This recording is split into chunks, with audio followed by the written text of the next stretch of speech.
Welcome back to the Prospect Geotechnical Prospect 09 Geotechnical portion. We're in part 4 of the Geotechnical module. This part we're going to talk about annual exceedance probability, determining if our HEC FDA results are reasonable, and some possible sources that might contribute to unreasonable results. And then after part 4, we're going to have a part 4A, where we're going to talk about a case study of the South Bay Shoreline Project and some lessons learned there that might be helpful to others working on similar kind of problems. So when we talk about annual exceedance probability, what we're talking about is the annual chance that somewhere in the economic impact area will be flooded. Okay, so the AEP is 1 over the recurrence interval of the flooding, and so if you said there's 1 over 20, that would say that you have 20-year protection. Okay.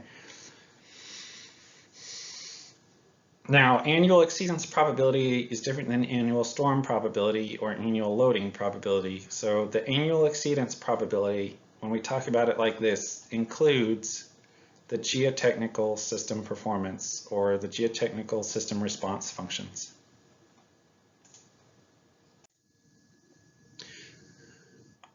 So here's some examples where we're checking to see if the results of our HEC FDA are reasonable.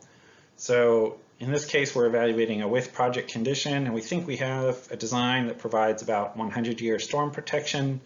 Which of the following ranges might you use to judge if the reasonableness of the HEC FDA with project model is producing good results? And so, if we're designing for 100-year protection, and we calculate annual exceedance probabilities between 1 over 90 and 1 over 110 annual exceedance, that seems about right, because the levee probably won't be perfect even if it's a new construction, so maybe has some chance of failing before overtopping. So that could lead to slightly less than 100-year level of protection. We might also have some freeboard or other conservatisms in our design that would lead to slightly higher than 100-year protection, and so we might have annual exceedance probabilities a bit greater than 100 years. So this second choice seems to make sense.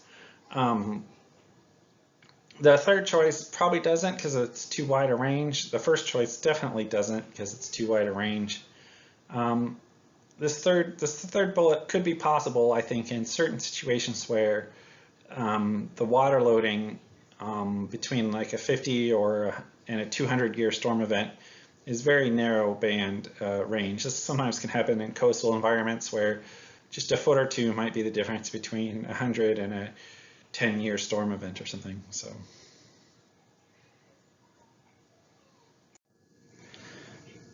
here we have a second example where we're determining if the results are reasonable from a HEC FDA output. And so here we have a situation where an area hasn't been flooded in 150 years of record keeping, but flood fighting saved the area several times. So what are some conclusions that could be drawn here? I think that the impact area probably has, I think the first conclusion is probably has 150-year protection, meaning the crest elevation of the flood damage reduction feature is greater than the 150-year storm loading. However, the annual exceedance probability might be less than 150 because without the extensive flood fighting, the levee probably would have failed and you probably would have had inundation. I don't know that we can make any conclusion on the actual annual exceedance probability. Is it between 1 and 10 and 1 and 100? Probably not, because it seems like we probably would have seen that happen if that was the case. And I think the last bullet is always important. If the model, the HEC FDA model results are very sensitive to the performance functions, additional research and analysis might be warranted to refine the without project performance. So I think that's always a true statement.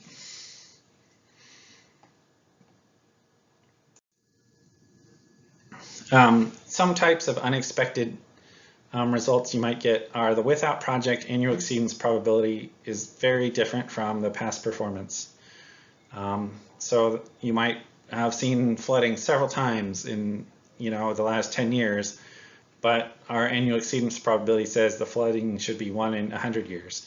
So that doesn't really jive. It could also go the other way, where you've never seen any flood inundation, but you're predicting high chance of flooding in a certain area. So those are two situations that you need to look at more and see if the results match.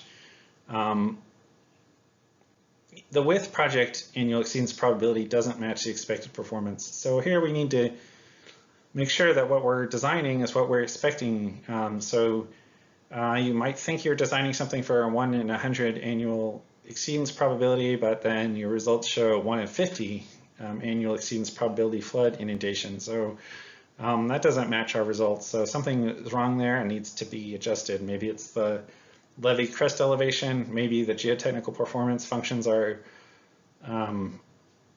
predicting unreliable levees when really a new levee would be a highly reliable design. So we have to kind of look at that and be sure we get those results right.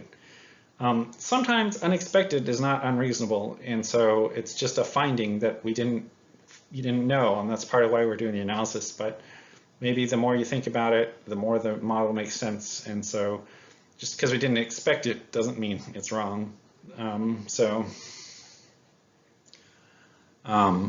Yeah, we'll move on to the next slide. All right, we're going to stop here, and then we're going to go to our presentation 4B to talk about a case study and some lessons learned.